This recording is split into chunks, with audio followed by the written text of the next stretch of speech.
Reading through the Bible in a year, June 7th, Deuteronomy chapter 11, Psalms 95 through 96, Isaiah 39, and Revelation chapter 9. You shall therefore love Yahweh your God, and always keep his charge, his statutes, his ordinances, and his commandments. Know this day that I am not speaking with your sons who have not known and who have not seen the discipline of Yahweh your God, his greatness, his mighty hand, and his outstretched arm, and his signs and his works which he did in the midst of Egypt to Pharaoh and the king of Egypt, and to all his land, and what he did to Egypt's army, to its horses, its chariots, when he made the water of the Red Sea to engulf them while they were pursuing you, and Yahweh completely destroyed them. And what he did to you in the wilderness until you came to this place, and what he did to Dathan and Abiram, the sons of Eliab, the son of Reuben, when the earth opened its mouth and swallowed them, their households, their tents, and every living thing that followed them, among all Israel. But your own eyes have seen all the great work of Yahweh which he did. You shall therefore keep every commandment which I am commanding you today, so that you may be strong and go in and possess the land which you are about to cross to possess it, so that you may prolong your days on the land which Yahweh swore to your fathers to give to them and to their descendants, a land flowing with milk and honey. For the land into which you are entering to possess it is not like the land of Egypt from which you came, where you used to sow your seed and water it with your foot like a vegetable garden. But the land in which you are about to cross to possess it, a land of hills and valleys, drinks water from the rain of heaven, a land for which Yahweh your God cares.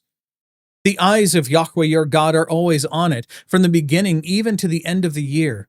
It shall come about, if you listen obediently to my commandments, which I am commanding you today, to love Yahweh your God and to serve him with all your heart and all your soul, that he will give the rain for your land in its season, the early and the late rain, that you may gather in your grain and your new wine and your oil.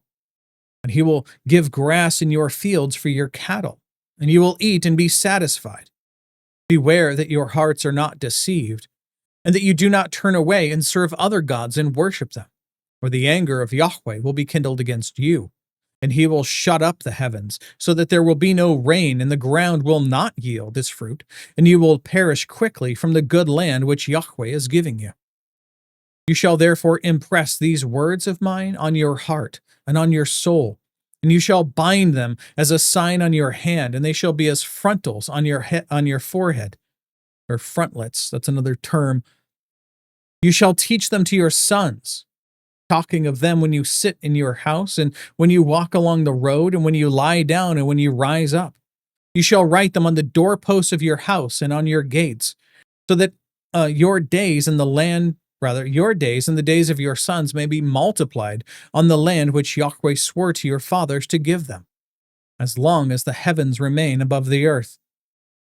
For if you are careful to keep all this commandment which I am commanding you to do, to love Yahweh your God, and to walk in all his ways and hold fast to him, then Yahweh will drive out all these nations from before you, and you will dispossess nations greater and mightier than you.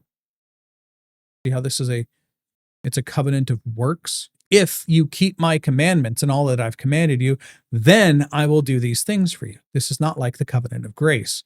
Continuing on. Every place on which the sole of your foot treads shall be yours. Your border will be from the wilderness to Lebanon, and from the river Euphrates, as far as the western sea. No man will be able to stand before you. Yahweh, your God, will lay the dread of you and the fear of you on all the land on which you set your foot, as he has spoken to you. See, I am setting before you today a blessing and a curse.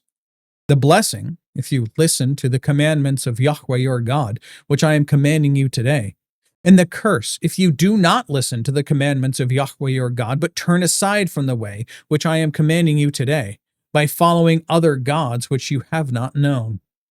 It shall come about when Yahweh your God brings you into the land where you are entering to possess it, that you shall place the blessing on Mount Gerizim and the curse on Mount Ebal. Are they not across the Jordan, west of the way toward the sunset, in the land of the Canaanites who live in the Arabah, opposite Gilgal, beside the oaks of Moreh? For you are about to cross the Jordan, to go in to possess the land which Yahweh your God is giving you, and you shall possess it and live in it, and you shall be careful to do all the statutes and the judgments which I am setting before you today. Now, Psalms 95 through 96.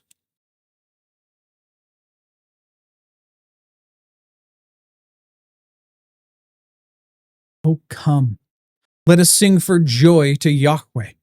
Let us shout joyfully to the rock of our salvation. Let us come before his presence with thanksgiving.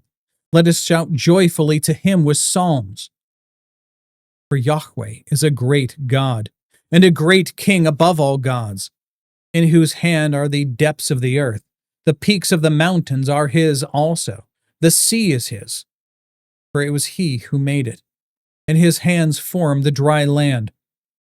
Come, let us worship and bow down.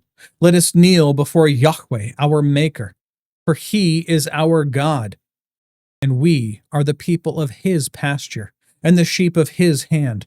Today, if you would hear his voice, do not harden your hearts as at Meribah. Do not, or rather, as in the day of Massah in the wilderness, when your fathers tested me. They tried me, though they had seen my work. For 40 years I loathed that generation. And I said, they are a people who err in their heart, and they do not know my ways. Therefore I spoke in my anger. Truly, they shall not enter into my rest. Psalm 96. Sing to Yahweh a new song. Sing to Yahweh all the earth. Sing to Yahweh, bless his name. Proclaim good tidings of his salvation from day to day. Tell of his glory among the nations, his wonderful deeds among all the peoples. For great is Yahweh, and greatly to be praised. He is to be feared above all gods, for all the gods of the peoples are idols. But Yahweh made the heavens. Splendor and majesty are before him. Strength and beauty are in his sanctuary. Ascribe to Yahweh, O families of the earth, O families of the peoples. Ascribe to Yahweh glory and strength. Ascribe to Yahweh the glory of his name. Bring an offering and come into his courts. Worship Yahweh in holy attire. Tremble before him, all the earth. Say among the nations, Yahweh reigns. Indeed, the world is firmly established. It will not be moved. He will judge the peoples with equity. Let the heavens be glad, and let the earth rejoice. Let the sea roar, and all it contains. Let the field exult, and all that is in it. Then all the trees of the forest will sing for joy before Yahweh, for he is coming. He is coming to judge the earth. He will judge the world in righteousness, and the peoples in his faithfulness. Now Isaiah 39.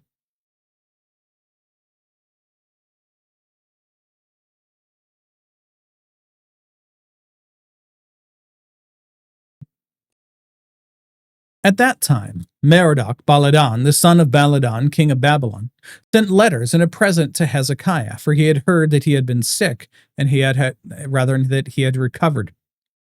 Hezekiah was pleased and showed them all his treasure house.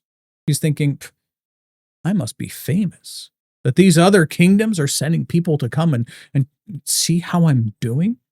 That's what he's thinking.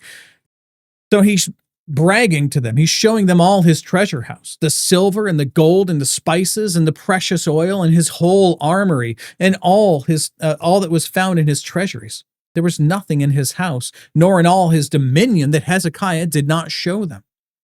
Then Isaiah, the prophet, came to King Hezekiah and said to him, What did these men say, and from where have they come to you?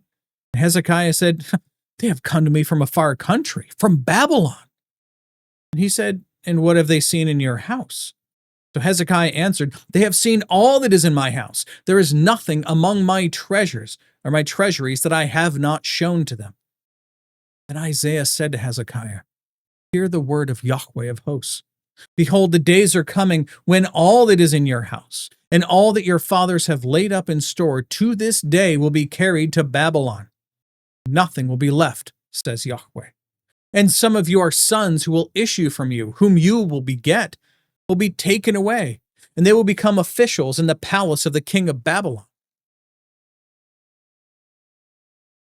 Listen to what Hezekiah says. Then Hezekiah said to Isaiah, "The word of Yahweh which you have spoken is good." For he thought, "For there will be peace and truth in my days." Yep, including today in Revelation chapter 9.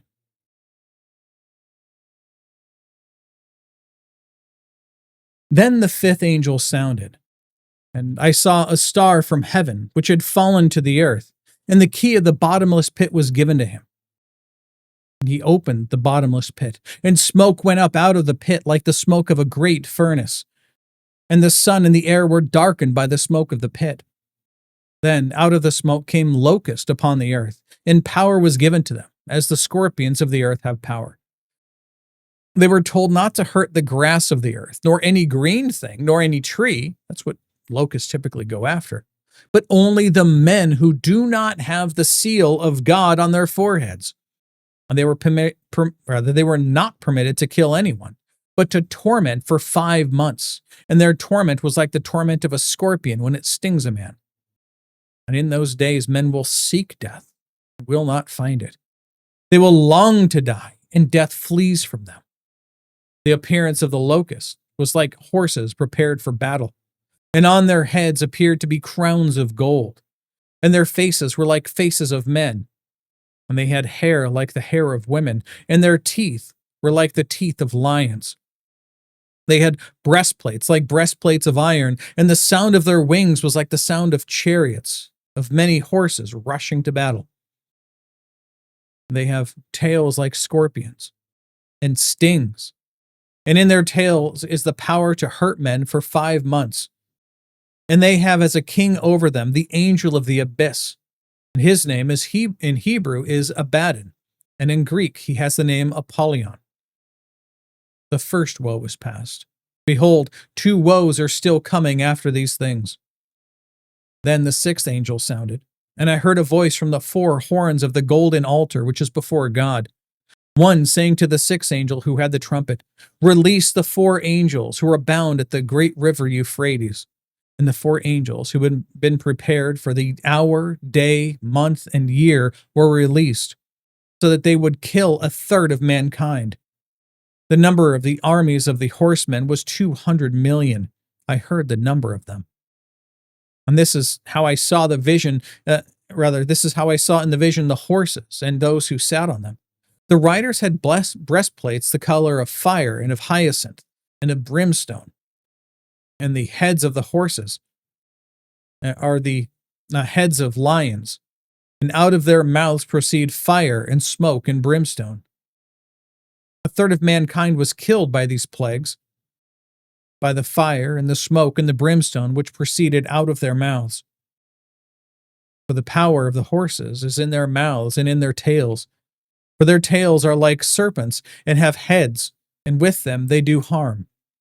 The rest of mankind who were not killed by these plagues did not repent of the works of their hands, so as not to worship demons and the idols of gold and of silver and of brass and of stone and of wood, which neither can see nor hear nor walk. They did not repent of their murders, nor their sorceries, nor their immorality, nor of their thefts. That's it. That's all the reading and all of the notes for today. God willing, we'll be back tomorrow.